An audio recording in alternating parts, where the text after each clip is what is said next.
Сәлеметсіңдер ме балалар? Бүгінгі өтетін сабағымыздың тақырыбы Тынымбай Нұрмағамбеттің «Анасын сағынған бала» атты әңгімесі.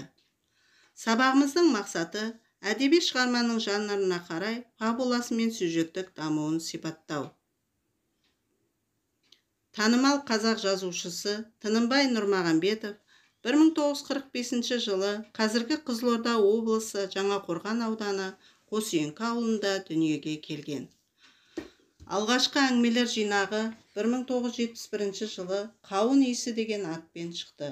Одан кейін «Қош бол ата», «Қарлығаштың ұясы», «Ата қоныс», «Айқай» кітаптары жарияланған.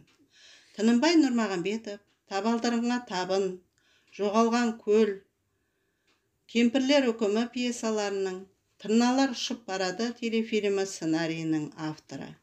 «Анасын сағынған бала» әңгімесінде анасын сағынған кішкентай сәбидің қасіреті суреттелген. «Мама, мама, сенсің ғой ең дана.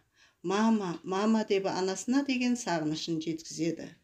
Сәби анасын бір көру үшін өмір сүретіндей. Осылайша жазушы қоғамда орын алған әлеуметтік мәні өткір мәселеге назар аударады.